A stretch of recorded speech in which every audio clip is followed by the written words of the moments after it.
Good morning, everybody. It's your host, Dylan Conroy, back with another edition of the Ad Podcast. And today I have a very exciting guest for you guys to hear from.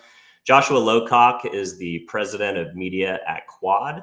Quad is a marketing experience company and a holding company of various agencies and capabilities. And Joshua joined the team recently after a long tenure in the holding company arena, most notably 8 years at Universal McCann. Joshua, thanks so much for coming on the show today. It's great to be here, Dylan. I just want to say that Quad's not a holding company. It's one of the things we're proud of. Oh, I love it. Well, sorry for using that terminology, but I was talking to your team a little before we hopped on, and they mentioned the recent work that you guys are doing with the creative agency within your portfolio, Betty. I know Rise has been added to the capabilities. So yeah, maybe that's a great place to kick off. So I know you've had a lot of candor around, the holding company model, and that was a big point of your departure when you finally left the holding company model. So, how is Quad different than a holding company when it does have these various acquisitions and the different nameplates that you guys have within your portfolio? How does that work? Yeah, so happy to answer that. So the thing there's a lot of things that make us different. Our values and ethics and transparency, being the key ones and what attracted me here. But Quad is actually 3 go-to-market brands or services. So Quad itself as a company actually provides solutions to clients directly. Quad is at its heritage and heart is a manufacturing business. We're one of the biggest printers in the United States. We print everything from direct mail, magazines, in-store signage, packaging, cardboard fixtures that you see at front ends of aisles. So clients actually do business with Quad directly, and including other agencies do business with Quad directly because we print for everyone. So I'd say aside from transparency, ethics, and the way we operate, the big difference is holding companies don't actually service clients. They have brands that service clients. Quad actually services clients. We have a significant number of clients. We also have 2 business units within Quad. One is Betty that you mentioned before, which is our creative agency. And again, it does creative, but brand design and packaging design, a whole lot of other things, both for Quad clients, but its own clients. And then we have Rise. Rise was an acquisition about 6 years ago. It was formerly known as Rise Interactive. Since I came on board, we rebranded it as Rise because Quad was doing media buying for what I would air quote as traditional media buying, TV, radio, out of home. Rise was doing all performance and digital media buying. And so I brought those 2 groups together.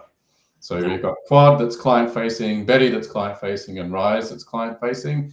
We work across each other, work closely with each other. We have our own clients, but not a holding company because we all service clients and have a different moral and ethical compass to holding companies. Got it. So let's jump right into the ethics conversation because I feel like it's an important one. And, it was definitely surrounding some of your exit with the announcement or with So you talk about ethics in media, and you've been one of the loudest proponents of ethics, honesty, integrity, really trying to do away with incentive structures that don't benefit the client. I've heard you talk a lot about bringing back the idea of agency, actually being an agent of the client within your relationship, representing their best interest. Versus, external sources such as, double dipping with capabilities or lack of transparency. So, that seems to be a real North Star to you. And it's funny that you get so much accolade for it because it seems like something that should really guide all of us in the industry. We should do what's best for clients, not what's best for ourselves. Of course, we all have to, make a living, and I think to some degree the brands bear some responsibility because the procurement process over the years have driven agencies into situations like, no fees for 2 years and crazy models that just make no sense either. So I just would love to hear a little bit about your point of view on kind of the state of the union around ethics and integrity and transparency in the media business. Yeah, I mean, you've done your research and you've summarized a lot of my perspectives, but you've touched on a couple of things, which is agencies acting as agents. And so if we drill on that a little bit, my big concern is once agencies move to a principal-based trading model, they're buying media for their own interest, not for client interests. Mm-hmm. And that's highly problematic. We talk a lot about quotas. As a result, holding companies, I'm not reflecting, making comments about where I used to work. I would encompass all holding companies in this conversation. They end up trapped in a prison they can't get out of. So once you move down the path of principal-based trading or making those decisions to drive your own bottom line rather than clients' media performance and marketing results, it's hard to back out of that. And so one of the things that Quad was very clear on when I joined, and what I'm very clear on even now that I've joined, is we will never go down that path because you can't reverse out. It's easy to blame procurement. I feel sorry for people in procurement because they always get blamed for all the woes that befall everyone.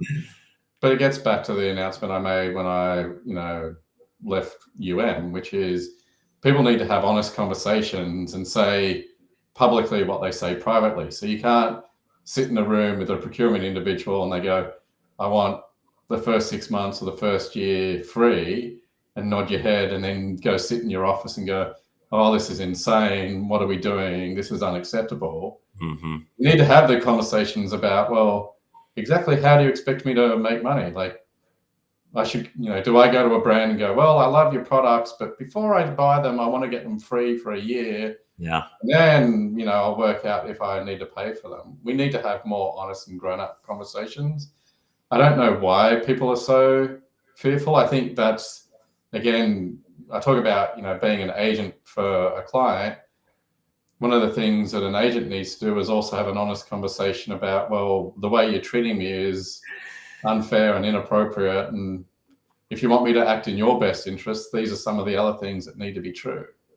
Yeah. I think the industry struggles with it, honestly, because, in a client service model, you're tempted to always say yes. You're fearful of saying no.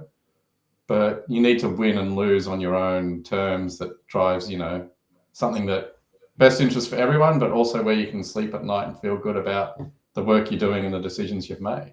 Yeah, no, I think that's great.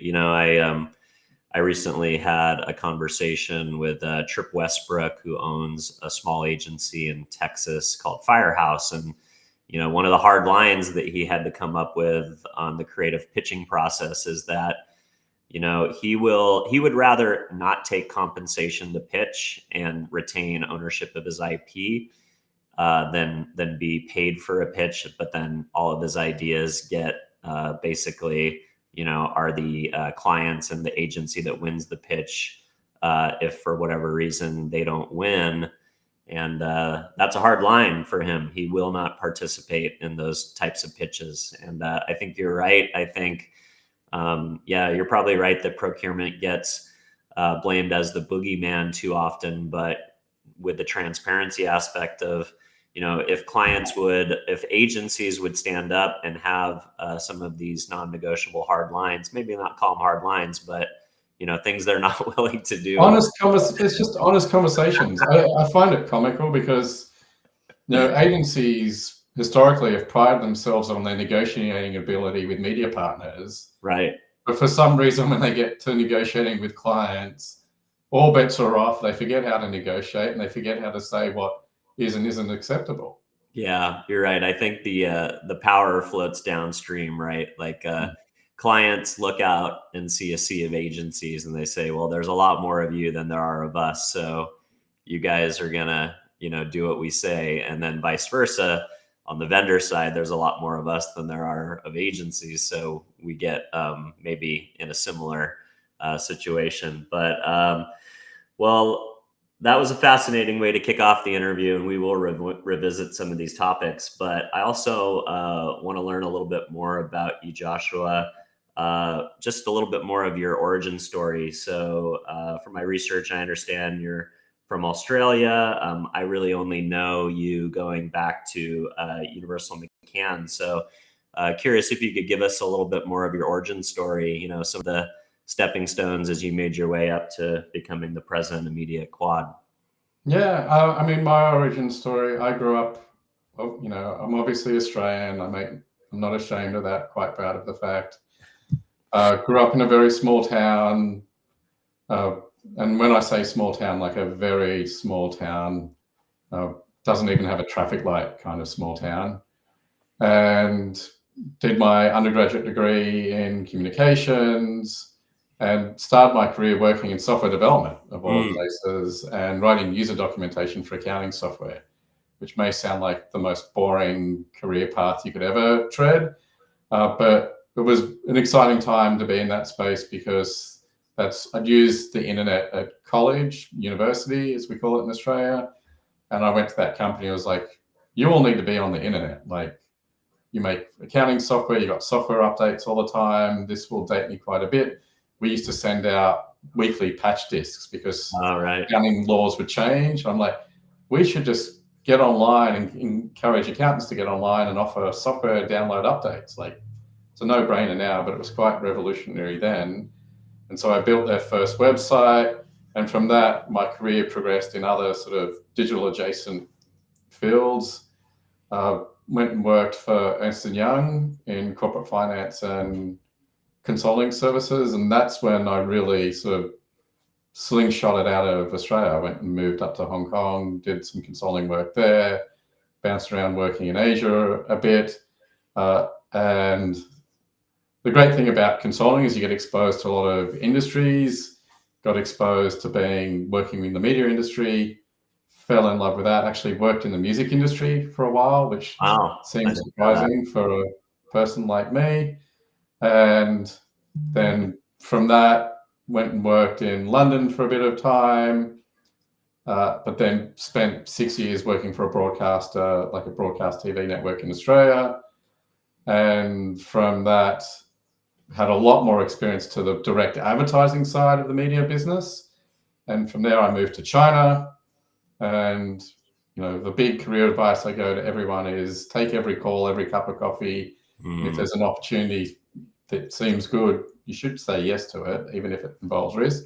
So moved my wife and son to China, even though I didn't speak Chinese or never worked in China. I had worked in Hong Kong, but Hong Kong is not China. And that was a great experience. Worked for Publicis there, worked on the P&G account, and then have stayed in the industry ever since. And it was the relationships and friendships I built in China, because there were expats there, that introduced me to the US market. And they said, oh, look, we've got an opportunity in the US. And 11 years later, still here. I love it. So working as an expat in all those countries, London, China, Hong Kong, Australia, and then the United States, does that give you a different perspective as a leader and an executive? And also, I'd love to know, what are some of the major ways that media is different in some of those other markets? Yeah, so it's a great question. There's a couple of things, which is regardless of where you move and work in the world, and in a lot of cases, I was an expat, but not on an expat package. So I was just a foreigner living overseas. It teaches you a lot about humility. It's very humbling because, you move to China, you move to the United States, like you don't know how to get a broadband connection or how to get a mobile phone service. And you have to, you're an adult, but you become almost childlike again and have to go and get people's help and assistance to do certain things. Like, okay, how does it work here? I mean, my chief complaint about the US is I had no concept of credit scores. They're not a thing in Australia. They weren't a thing in, China. I'm like, well, what do you mean I can't get, an internet connection because I don't have a credit score yet? Like all these things that you just have to learn. So the learning experience is great. I mean, the big fundamental difference is always about scope and size and scale. And, Australia, small market, 23, 26 million odd people there. China, billions of people. The big differentiation in China is in most Western markets, you're familiar with buying media on a CPM basis, a cost per thousand. In China, we bought on CPD, cost per day, because impressions are infinite. Like, it's just an infinite number of impressions. And so I remember getting metrics reports in China, and it would have like 11, and then, 3 zeros after, and I'm thinking, 11,000 customers, that's pretty good. And they go, oh no, like it's 11 million. Like the numbers just blow your mind every day. And I remember before I moved to the US, we moved back to Australia for a short period of time, and someone was pulling a report to me, and the number was 53, and I'm like, 53,000, and they go, no, 53, like 53 people, and I'm like, oh my goodness, like why are you bothering? So adjusting the metrics in different markets is probably the biggest learning. Yeah, no, that makes sense. So you've been a part of a lot of different professional organizations and advertising, think tanks, etc. And I noticed when I was doing the research that you are currently doing work with the Kroc Institute. Keith Kroc, the founder of Ariba, youngest vice president in the history of General Motors, chairman of Angie's List, founder of DocuSign, and also the Undersecretary of State under Mike Pompeo. Founded the Kroc Institute at Purdue and has also been a guest on the podcast. I was just curious the type of work that you're doing with the Kroc Institute. What is your mandate there, and what are you focused on? Yeah, so I mean, for everyone's background, so the Kroc Institute, founded by Keith, is part of Purdue University. The underlying belief at the Kroc Institute is technology must advance freedom. That's what's very important to us and what we need to drive and protect. I got involved in the Kroc Institute thanks to a woman called Michelle Guida. I met Michelle, through my industry relationships. She heads the Kroc Institute. My remit there, or my primary focus there, is educating, participants and democracy-loving nations at large on the risks of the weaponization of the advertising and ad tech ecosystem, the amount of data that flows through the ad tech ecosystem that could be weaponized in interests that are hostile to democracy. For those that know me, I have a lot of experience and interest in brand safety.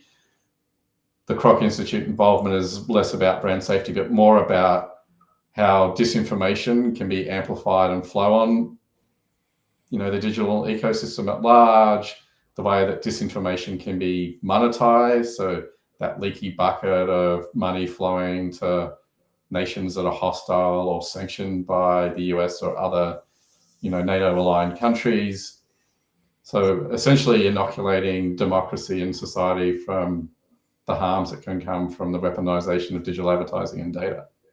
Yep. And you've also been a big proponent of the value of real journalism and trying to support the industry as it continues to go through the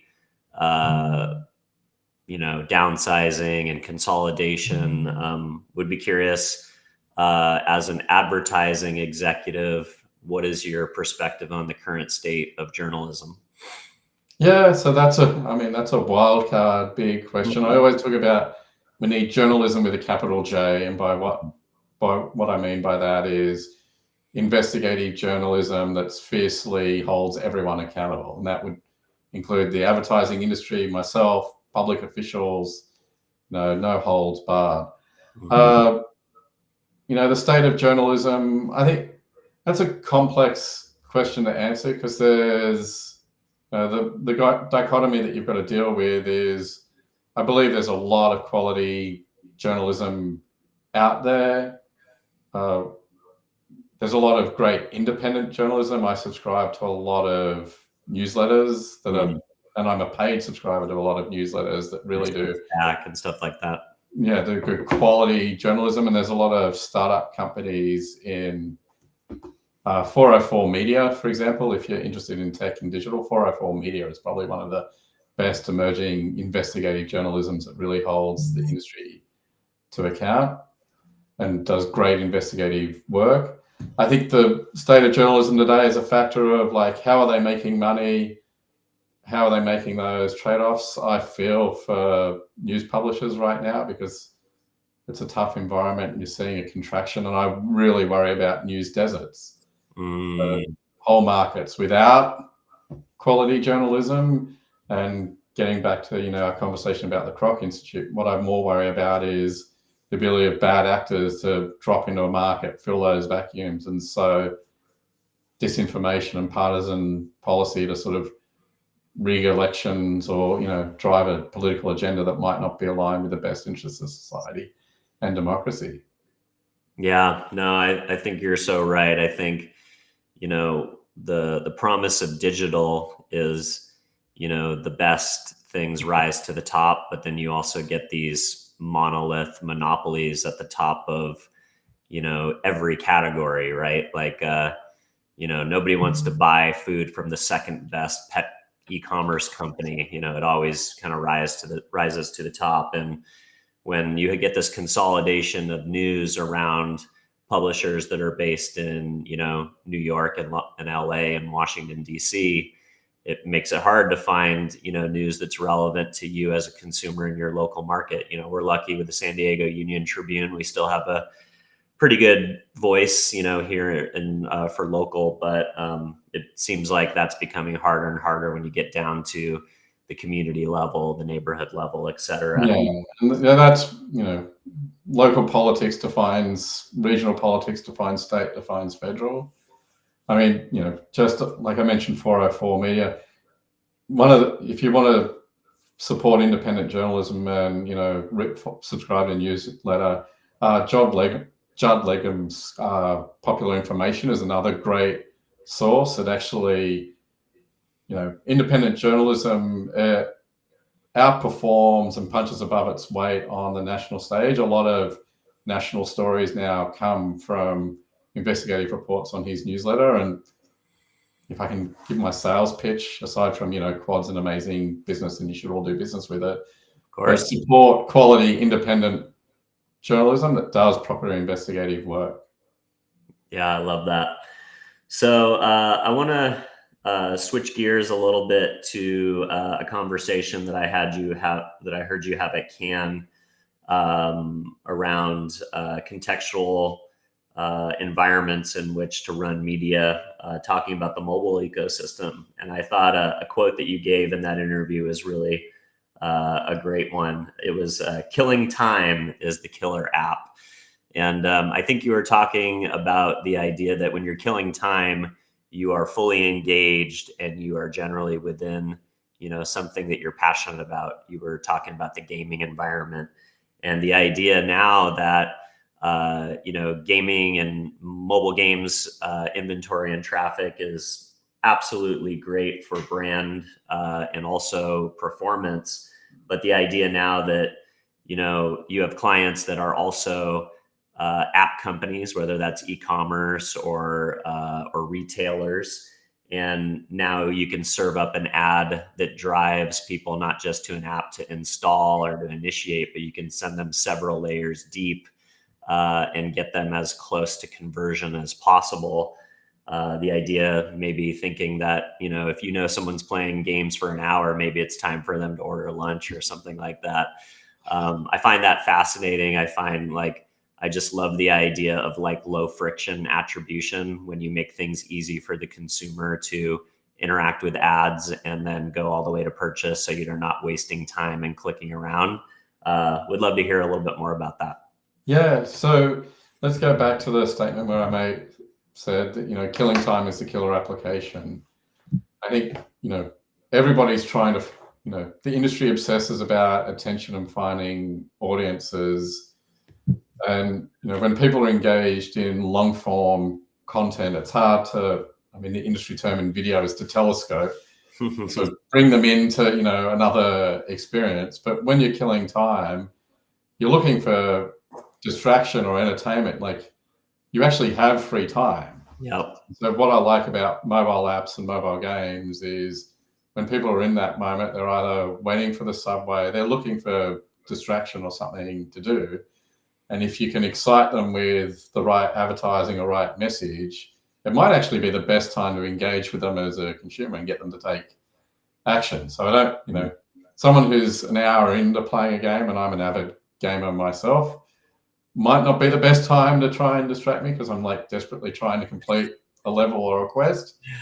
But if I'm standing at a bus stop or waiting for a train and 10 minutes into Candy Crush or something, hit me with the right message, I might be, oh yeah, that rather than wasting my time here, not that playing game is a waste of time, again, avid gamer, yes, I do need to shop at this retailer, or I do need to pick up this product. That might be a better use of my time right now. And to that comment about deep linking, people think about mobile primarily as an app install, mobile advertising as an app install, like how do I get them to install my app? I'm a firm believer and advocate is deep link, like the possibilities on mobile. If they've got your app installed, if they've got your app installed, why add friction points? Get them to click a link, deep link into the product so they can add it to the cart and check out, or even deep link to your mobile website and get them to check out. Don't create barriers and friction points. And I sample size of one, I know I have found myself guilty of playing a game and then seeing an ad going, oh yeah, I do need to pick up groceries, or I do need to get these things. Let's stop doing this. I'll do something important and functional that I need to be doing with my life. That's interesting. That plays on the idea of the psychology of gamers, especially, adult ones like you and myself, where, I reemerged as a gamer in COVID. I think like a lot of people, because, after college, I was like, games are a waste of time. I need to, focus on my career and work, and games are just a time suck. And then what I figured out is it's also a time suck to watch 4 hours of Netflix. So who cares, what if you're doing something to relax, a game can be just as much of a guilty escape or pleasure. And then I also found that it became something that I could connect with my kids over. So my kids like to game, and now we have something to do together because my gaming age kids are daughters. So we don't always, connect over the same sports or passions out of the house, but in the house, we can be deeply connected through the gaming experience. And I love that idea of, using data and the context of gaming to kind of jolt people out of it for a moment and say, hey, should you really be doing this, or should you be clicking through and doing this productive activity? That's pretty funny. So in that quote, you also talked about the idea that brand performance is deeply connected to passion. Again, with that idea of if you're tapping into an audience through games, you're tapping into them through a point of enthusiasm and a connection that they have to a title, a category, a genre. And that's a really great time to build your brand, especially if your creative can be contextually relevant. Would love to hear a little bit more about that matching with passion and creative. Yeah. So, if I go back to Quad for a minute and I'll answer that. So one of the things that Quad talks about and what's unique about our data approach is we have passions at a household level, and those passions are based on insights that we get from, our clients in the mail stream and a whole lot of other sources. The thing about passions, and the reason why they're so valuable, is they tell you a lot more about an individual. If I'm, dedicated and focused and engaged in a piece of content on a regular basis for a particular length of time, or in my case, I'm a console gamer, both handheld and, large format ones. If I'm paying for a title, that's a signal of a passion. If I'm then spending a lot of time in it, that's a signal of a passion. and passions drive intensity of attention. And so that's a great way of connecting with people. The thing I love about mobile is it's actually one of the few single screen immersive experience which is highly personalized. So the TV is a shared device. You might have your computer, but it's, I'm at work, you might be engaged in work and then trying to like get time in between to do some, personal stuff. But on the mobile phone, no one ever hands their mobile phone to anyone else. It's a true representation of who you are, what your passions are, what's important to you, the things and services that you want to interact with. And so that should be used to inform the way you reach that audience and engage with them truly on a highly personalized way. Yeah, no, that's super interesting. And you also touched on an idea of, paying for a title, right? So you pay, good money for a title on video games, potentially $70. Maybe you're using it on Game Pass or something like that. But that also, I think, leads to the larger conversation of consumers that have the ability to pay to get out of advertising, and they are downloading things like ad blockers. They're subscribing to SVOD services so they don't have to watch ads during their favorite content. They are using technology and resources to avoid the things that we do for a living. And I think what that leads many marketers to are the idea of, branded content, and how do they make things that are good enough to consume on their own, and kind of stand on their own 2 feet as a brand sponsored piece of content.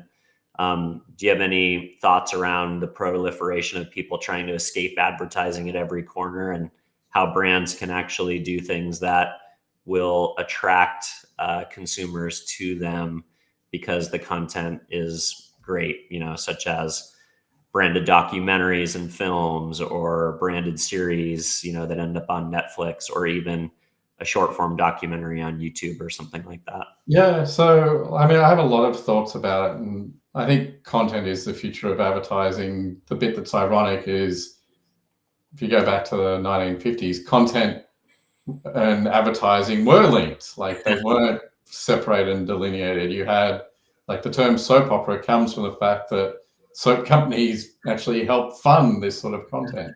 Yep. The things that we don't talk about a lot, we talk a lot about people paying to escape ads through subscriptions or a premium tier on a subscription service. The industry's got collective amnesia about ad blockers. I always like to remind people that ad blockers haven't ceased to exist. People still block ads. Mm-hmm.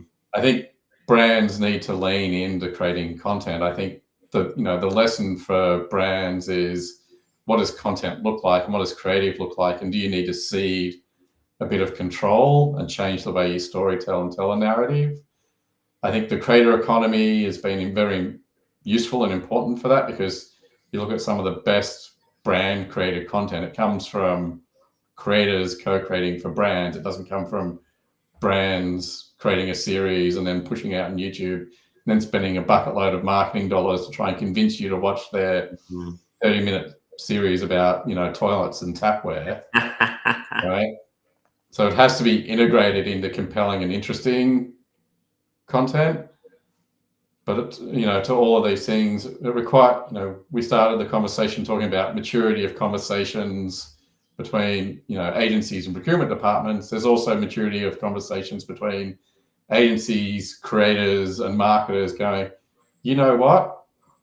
I know you want, there's a joke video in Australia from a TV network was called "Make the Logo Bigger," which I encourage people to search for on YouTube. It's a rock video clip made by a publicity department for a broadcaster.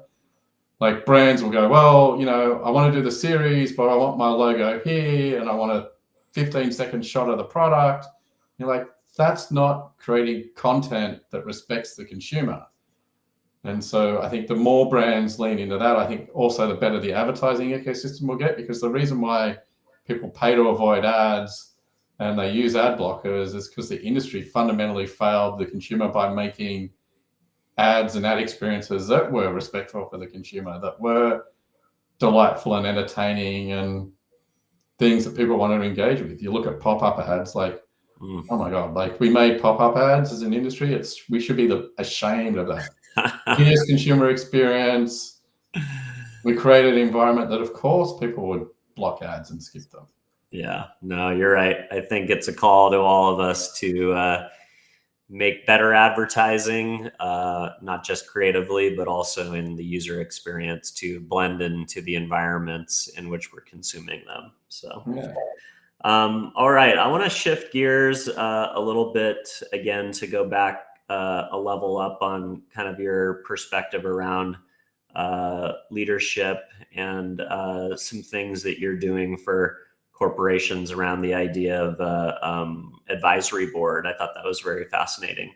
So first of all, you're an MBA. Do you recommend to the younger advertising folks that are watching the show, is MBA a good path for our industry in media? Yeah, I mean, I think the MBA was definitely valuable to me. I would never dissuade someone from doing it. The value of pursuing and doing an MBA is the exposure you get to different people in different industries and verticals. So yes, you learn a lot about business and finance and operations.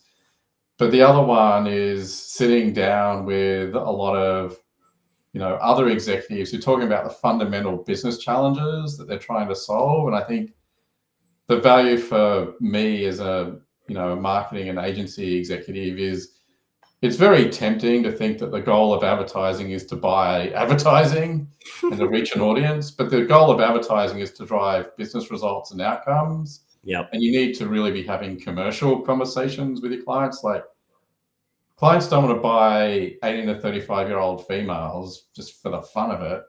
Like, they're trying to drive a business outcome. And the more you have commercial business conversations with clients, the better you'll become as a marketer, the better you'll become as an agency executive. And you might be going back, well, wait a minute, you say you need to drive this audience, but what's the real business challenge going on? Oh, you're not driving sales, you've got problems in the Northeast, you're losing in these markets. Well, let's pull back a bit. Who are your competitor sets? What are they spending? What are they doing? Oh, this retailer's got a coupon in market right now. Well, maybe buying ads isn't the answer. Maybe you need to be thinking about how you're doing a couponing or a discount strategy. Or maybe you should be going, well, my audience is no longer resonating with my product. Maybe the next valuable customer I should be buying is this one. So the MBA makes you just a much more commercial strategic thinker. And I think that's important, not only for your own professional career, but candidly, when you think about AI and everything else, more valuable to the future of our industry as a whole, if you want to work in the agency or marketing space, being a commercial thinker. Does it make you more fluent to speak to the C-suite, to be able to articulate the value of marketing and advertising? I know from time to time we're looked at as a expense line item versus an investment in the business. Does it help you articulate what's happening to folks that aren't from our industry but are incredibly important stakeholders to be able to speak their language from a business context? I think it helps you speak their language, but I think it more importantly helps you understand what other business challenges they might be grappling with. So, my thoughts go back to, the pandemic that we'd all rather forget. And a lot of people were like pinging me, emails like, oh, you should spend in a downturn. This is the time to spend money because people are pulling, money out of market. But doing the MBA, you suddenly have a total business perspective, and you understand that, well, right now, this business, like their suppliers are shutting, or the distribution partners and retail partners are shutting stores, so they're not getting certain income streams. So spending money on advertising is not the right thing because they don't have a distribution channel for direct-to-consumer delivery. Or they've had to shutter factories because the state they manufacture in has ordered everyone to work from home. So even if you're marketing, you couldn't actually meet demand because the supply is not there or there's supply chain issues. So those sorts of things actually make you better to have a conversation with them. Oh, we're going to pause our spend because right now you've got no boats coming in from Asia with your product. Fine. Like I get it. I don't have to spend 20 hours going, well, like here's the market spend and here's what your competitors are spending. Like business have unique attributes that impact them that are beyond just what you might think as a marketer, not thinking about that full commercial context. Yeah, no, that's really smart. I think in those contexts, you would have advised your clients right. There were potentially light I those. mean, I was having conversations during the pandemic where, and this is like, it was enlightening for my team. I'm hoping it's enlightening for the audience. We were literally scheduling media based on when containers were being unloaded. Wow. Because that was like the business driver. It wasn't, marketing the brand or the product. It was like the containers will be unloaded on this date. We'll get confirmation the containers have been unloaded. We know product will be available to buy within, 5 days. So we will fly down media based on shipping and logistics moments. That's a conversation that you wouldn't have outside of an MBA understanding infrastructure and operations of a business. Yeah, and an amazing insight and piece of real world data to be able to peg your marketing spend to. That's pretty cool. Yeah. So, what is a digital advisory board? I know that is something that you tout on your personal webpage that I spent some time on, and you've built them for many an organization. What's a digital advisory board? Yeah, so I mean, the big challenge in our ecosystem, digital as a whole, is it moves very fast. It's very disruptive. You need to make a lot of strategic bets that, quite candidly, you can get a lot of anxiety about, because it's like, when everything's changing, what's the right decision to make? And so what I encourage, companies and brands to do is build an advisory board of experts, whether that's people that have got their, finger on the pulse of the industry, whether it's creators and influencers and an audience demographic that's grown up purely digital, to give boards the counsel and wisdom of where they should be experimenting with innovation, where's the right way to make a strategic bet, and how to be comfortable with complex digital decisions. You think about something like cookie deprecation, which has been on and off again, and now off again for 3 or 4 years. When brands and marketers are trying to make the decision, like, should we, go back 3-4 years ago, should we have a first-party data strategy, and what should we be doing? You need a digital advisory board who actually counsels you and gives you strategic advice about, here's the bet you can make.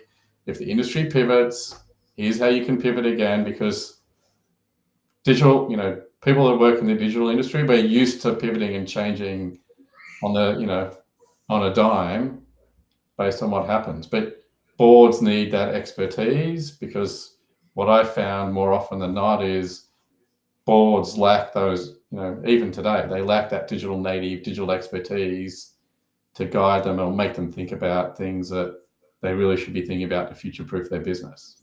I love that. I was when I was thinking of, what would the makeup of a digital advisory board look like, I was thinking, maybe somebody who is an expert on audiences, and then maybe somebody that was an expert on different platforms of delivery, like, DSPs, or like you were mentioning, like third-party data sets or clean rooms, or all of the things that are under consideration. But I love the idea of it not just being a panel of experts, which probably is important to the conversation as well, but also almost thinking of it as a focus group of customers. Like, there should be someone on there that would actually be your end customer, and someone who's grown up in a ecosystem than you, which is digital. Me, that didn't get their first cell phone until the last year of college, and also the idea of content creators. Maybe you'd want to have an influencer on there that is programming to these platforms every single day and sees the intricacies of how the algorithm is changing and how audience behavior is changing, and how the platform features themselves are changing. So that's pretty interesting. Yeah. And some of those can even come from within your own organization. One of the companies I was on the board of, we had people internally who were content creators. They weren't, large scale household name influencers, but they had a decent sized fan base and they knew about creating content native to the platform. And they provided a lot of education to the board about the reason why we needed to actually have our own internal studio to create content in real time and dynamic, because you couldn't wait, 30, 60 days to brief someone, have it created, and how to be much more responsive to cultural and, changes in the market. Yeah, that's really cool. All right, so I want to touch a little bit on Quad's unique point of differentiation as it pertains to media buying. So going back to referencing the Cannes interview that I saw you in this year, you talked about the idea that Quad is not a data broker. You guys don't sell your data, but you have access to one of the most unique and prolific data sets, which is household data. And a lot of people tout that, but you guys have it because, your primary business and what you're known for as a legacy company is printing and mailing physical mail and marketing pieces and just pieces of mail to households. And the idea that you guys have a digital flow in which when consumers activate and actually scan one of those pieces of advertising and it opens up a digital experience, that's essentially what matches back to the data point. Can you talk a little bit about that unique point of differentiator? Because I'm sure as a veteran of the media industry, that was probably something that you were very excited to get your hands on, of course, in an ethical, sustainable way. But that is a very exciting point of differentiation. So would love for you to just spend a little bit of time. So one of the brilliant things that Quad has is if you subscribe to a magazine or receive a piece of mail, and you might get it from 3 or 4 different companies. And because we print for so many people, what we've developed is a product called Household Fusion. And so instead of, you think about the postman or woman walking down the street, the delivery carrier, once upon a time, they put 3 things in the slot. What we've done with Household Fusion is we poly wrap that in a single bag. So it saves, our clients a bit of money. It makes the postal workers' job a lot easier because now there's less to sort. They just got one thing that comes ready sorted and to drop in the letterbox. That's poly wrapped in a single bag. We own the sheet of paper on the front of that sort of says, here's the 3 publications that are due to you. We put a unique flow code on that. So the flow codes are those round QR codes. And again, on a transparency and ethics side of things, it actually has terms and conditions that people can look up before they even scan it. I'll say all other QR codes do not. You should have a lot of trepidation about scanning just a QR code. It doesn't have terms and conditions because you don't know what happens after you scan, but with flow codes, you do. Interesting. From that, we're using that to engage with people directly and collect first-party data. So they can fill out a couple of questions. They can opt in or opt out to be part of our panel, and we can use that as an insight tool to inform the way we deliver advertising messages. We can, if you've opted in, we can survey you to understand more things to actually help our clients better. But again, we're not a data broker. It's actually a first-party data set. And to the opening of the conversation of how we're different from the other people in the industry, you look at any other agency or holding company, they've invested candidly just in data brokers. They don't have ownable data. They don't have direct one-to-one relationships with consumers. They're not in people's letterbox sending things to them on a weekly basis. We are. And so that unique data set plus this opted-in consented-based data that we're connecting with consumers directly with, for me, it was very exciting because I love the transparency of it all. And I love the fact that we don't mind if people opt in and opt out at any time. It's your data. we're here in service of you as a consumer and also in the service of our clients. It's all about, doing things that's right and respectful. I love that. And is there a campaign that's come to mind recently that you guys were able to leverage the data set that you felt gave a real great illustration of how this unique capability brings client work to life? I mean, there are, unfortunately, I can't name Sure. the clients, but the unique and special thing about what we can do is, and where it's brought, immense value for clients, is we can actually print unique flow codes for every individual. So it's not one flow code printed 1,000 times. It's a unique flow code for every individual, which means we can offer people a very personalized experience. But it also means you can, as a brand and as a marketer, who has engaged and can use that to inform the way you customize or personalize offers, both in follow-up communication, either from the brand directly via other channels or in advertising or marketing, or even to inform creative decisions in the future of like, okay, well, we know this audience engaged, they liked this kind of offer, but that audience didn't. We need to, tweak the way we customize and personalize the offer in the future. And does that work down to the individual level? Like, I get a RV magazine here at the house because I have an RV and I subscribe to a RV insurance company, and I get the RV magazine as a benefit of that membership. And my wife gets other pieces of mail. Would we have flow codes attached to each of our unique personalities, or is it based more on household? It's based more on household. And the reason why we do that is the household informs a lot of decisions that you make, both personally and professionally. Like, first of all, your home, for most people, is the biggest investment you will ever make. All the decisions you make in life revolve around your home, where you send your kids to school, where it's acceptable to travel to work. The purchasing decisions you make, people love to get excited about e-commerce, but 80 to 90% of transactions still occur in store. So those stores around you where you shop and buy things are all informed by the place you call home. And so the thing that we like to say, household and home is a resilient identifier. Wow, A lot of ICDs can be deprecated, cookies can be deprecated, emails can be deprecated. You can burn a phone numbers and hide your phone number, but you can't hide the place you call home, because at the end of the day, you want products delivered there, you get your mail delivered there, and that's where you're going to consume products and services. So if you start from that and radiate out, you truly understand people and what motivates them. Very cool. I love that illustration. All right, Joshua, we're headed down to the back end of the hour now. So what are you most excited about the future of the work you're doing with Quad? What's coming up in the next 6 months to a year, and/or trends that you see macro for the industry? What gets you excited about the future?